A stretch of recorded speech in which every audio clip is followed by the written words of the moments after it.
We mentioned earlier, McMahon's bought WCW for 2.5 million. The Fertitta brothers bought the UFC back in 2000 for about 2 million. And, the story is that people laughed at them. They said, "You're just buying three letters. What the hell are you buying?" And I think the same was said to you when you bought NWA. However, you didn't even get, correct me if I'm wrong, any library or anything. At least they did. How much did you buy NWA for? I can't tell you that. Okay. Why not? Why is everyone else allowed to say and you can't? I'll tell you what. I'll make you a promise. When this company is as successful as I want it to be, I will tell you. You'll be Fair. the first person to find out what I bought this company. Less for. or more than what Fertitta's bought UFC for? Oh, definitely less. Okay. Definitely. I did, though. It is important to say that part of the deal is in order to get the NWA from what was the sole owner at the time, I had to purchase the exploitation rights of what is called the NWA Houston Library. So I actually control that library. I have not yet exploited it beyond leasing out clips to TV shows. There was the HBO show on Andre the Giant or Hulk Hogan or something. It's like stuff like that, and Dark Side of the Ring occasionally, stuff like that. But no, we have not exploited that library. But I'm sitting on hundreds of hours of classic NWA matches, but I don't own the things. It's very complicated, but that was part of the deal. Why ultimately did you decide in 2017 that this was worth it for whatever the price tag was, as opposed to just starting your own thing, Smashing Pumpkins Wrestling, Billy Corgan's Wrestling, whatever the name is? Why did you feel like it was important to buy this and it was a good deal for you? Sure. To me, that's the perfect question, because when I reached that sort of moment where I was dealing with somebody trying to get this historic brand and legal complications and everything, even at one point he put out a warrant for my arrest, which is a whole other story. What? Who did? The former owner of the NWA. The Houston attorney guy? I don't want to say his name, but he did put a warrant out for my arrest. But why? Legit work or shoot? That's all. That's a shoot. That's all part of the deal. Oh golly! All right. Put an active warrant out for my arrest in the state of Texas. So my point is in dealing with this junk to try to get the NWA, you sit there and think, hey, I could just start Billy Corgan Wrestling or Smashing Pumpkins Wrestling or Ariel Wrestling or whatever. At the end of the day, the key thing for me was I didn't want this company to be about me. And to add a little color to that is I've had a whole musical life where it's been about me. Even when I don't want it to be about me, it's about me. I love being in wrestling when it's not about me. I love when it's about Trevi Murdoch and Tyrus and Nick Aldis and Camille and Taya Valkyrie. I love it because I get to have all that same enjoyment without sort of always taking the heat. When you've been memed like I have and publicly humiliated like I have, what I mean, on the musical side, to be in wrestling, to be respected for bringing back something that's very important in the business, to put people to work, to put on your own vision of wrestling, it's very satisfying. And I would point to somebody like Tony Khan. Tony Khan comes from a very wealthy family. They own a national football league team. They own an EPL team. Why does Tony want to be in wrestling? Because he loves it. And so that's what I said. I didn't want it to be about me. Okay, so once it starts to get rolling, like your vision, how close to it? Obviously, the pandemic changed everything, right? But what you're doing now with Power and what you did last year with, Empower, and I want to ask you about that in a moment, but you've got this anniversary show, 74, coming up 26th and 27th in St. Louis, 2-day event, the deal that you have with Fight. Like, what you are doing right now, how close are you to the vision that you had when you bought it in 2017? 25%. Oh, wow. Okay.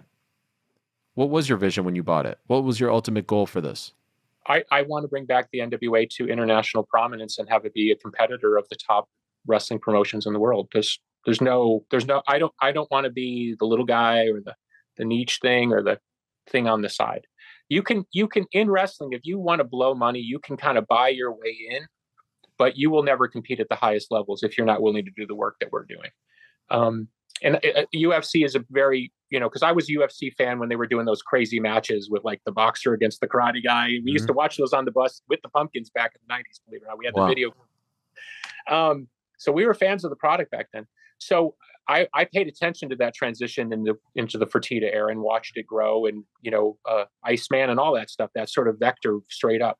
So I paid close attention as a fan watching how they were able to take something which everybody thought was completely worthless and rebuild it into this powerhouse $4 billion later and counting. God knows what it's worth now.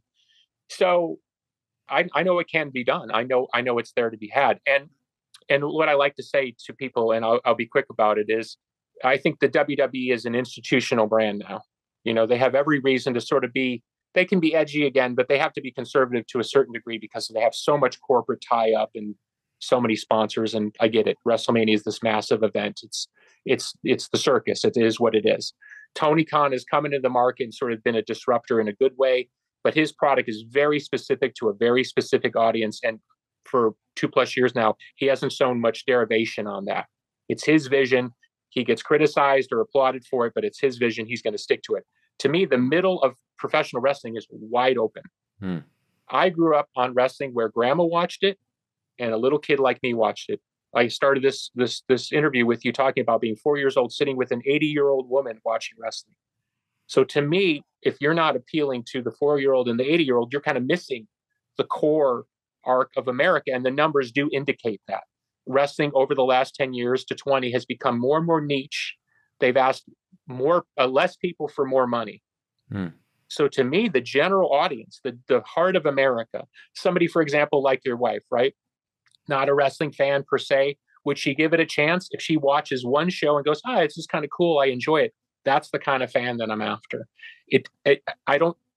And by the way, let me say one thing. All the people who are very niche in wrestling, they all watch Raw, right? They complain and they talk and they this and this dream match between this guy from Japan and this guy from, Jews, not Jews, Mars. I was going to say Jupiter and Mars. Dream matchups, all this stuff. At the end of the day, they still want to see what the mainstream product is.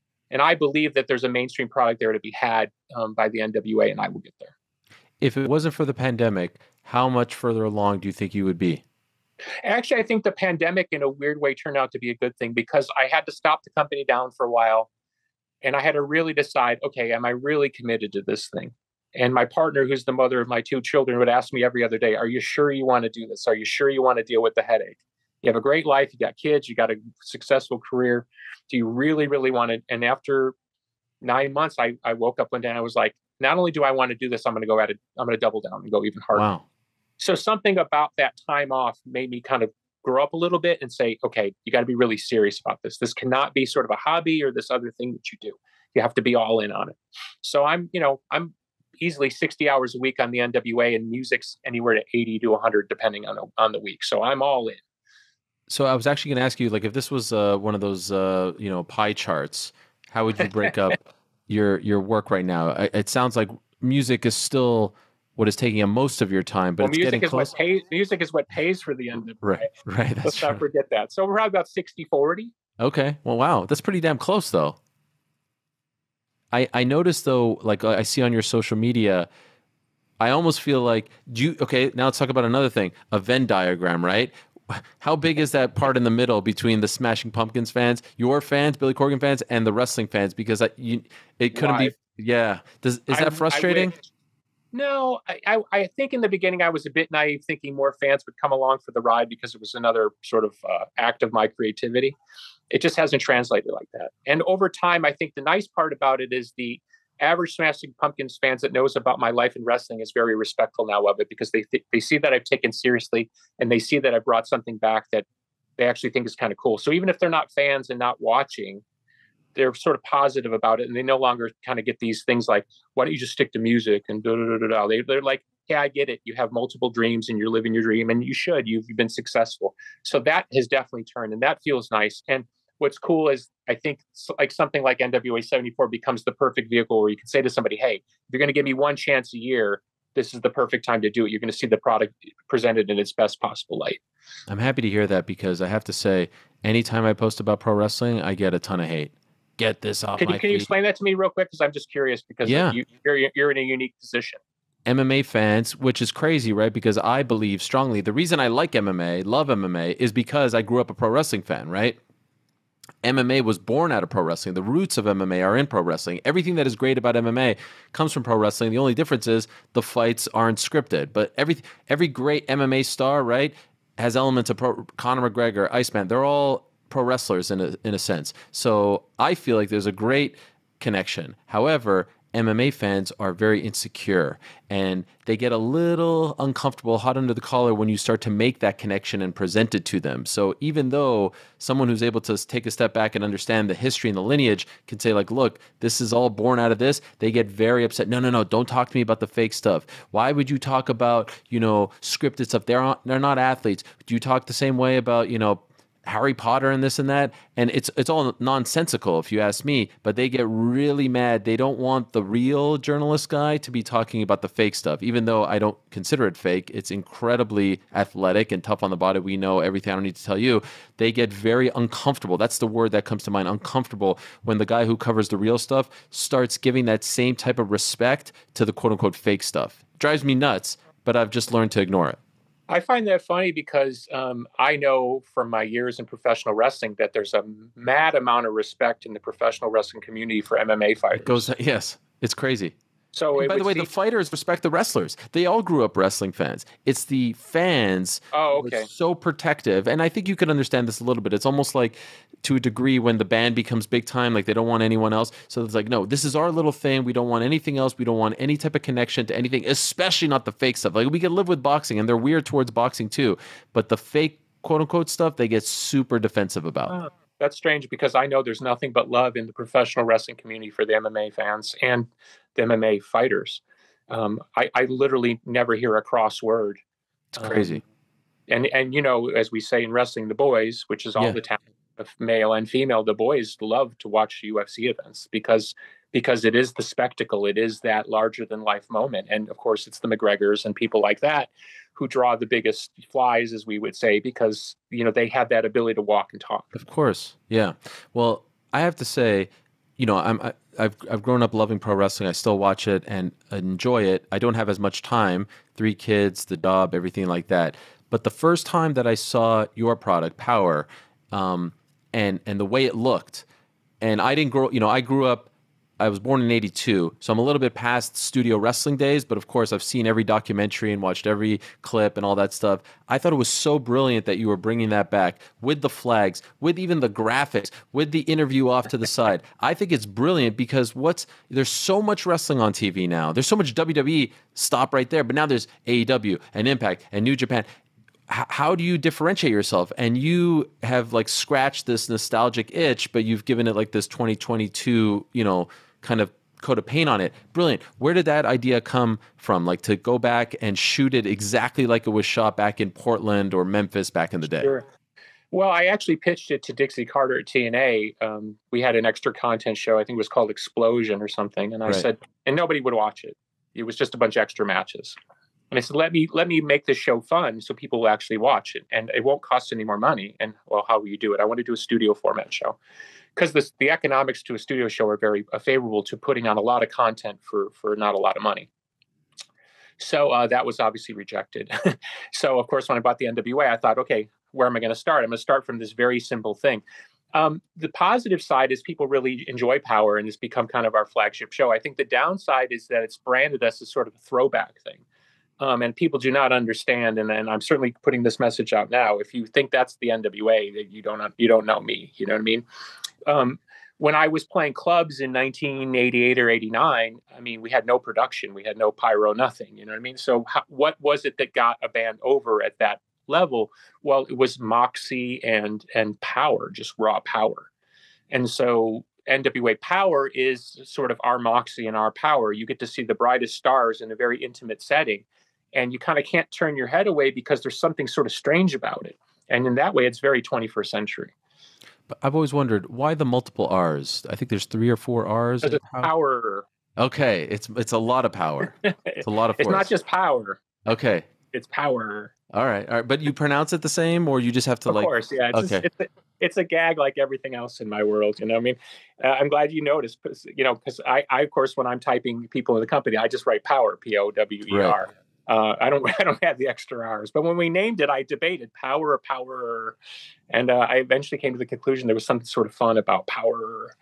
So, by the way, if you're looking for like a slick, sort of obnoxious smarmy Jewish heel manager. I know this guy Helwani. That's my alter ego. I feel like I could cut a You're promo. welcome to come on NWA Power anytime you want. I could cut a mean promo on the business. I want to cut a promo on everyone in the business. As you might know, we do not script our promos, so you can literally no writers. Nope. You don't believe in it. No. So but you're not live though, right? Well, we are. I mean, live to tape. Yeah, but when we cut promos live on a pay-per-view, it's live. Got it. So you trust the guys implicitly, like you say, hey, you got 3 minutes, go ahead. I still cross my fingers. Okay. You know what I mean? No, listen, a quick story. Ric Flair appeared last year on NWA 73, and I was talking to Rick before the thing. We were talking about all these incredible matches that he had in the Chase Hotel back in the day. Harley Race, Bruiser Brody, all this crazy, right? And he says, so what do you want me to say? And I go, whatever the fuck you want. You're Ric Flair. Yeah. I go, you're Ric Flair. He goes, really? And I go, you can say whatever you want. Just here's the microphone. And I gave him a live mic and he said whatever the hell he wanted. Wow. Was there because again, see, real quick, that's what I like about UFC, right? Mm-hmm. You know what I mean? It's like if you see a guy cutting a promo, even if he's working, and of course some guys and girls are working sometimes, but it's still got some heat. Okay, that's what I want to see. That's the part that I love. That's the thing that I grew up on. So I don't want a wrestler to stand there and say a bunch of stuff that's coming out of my mouth. I want them to say what their character would say in their own way.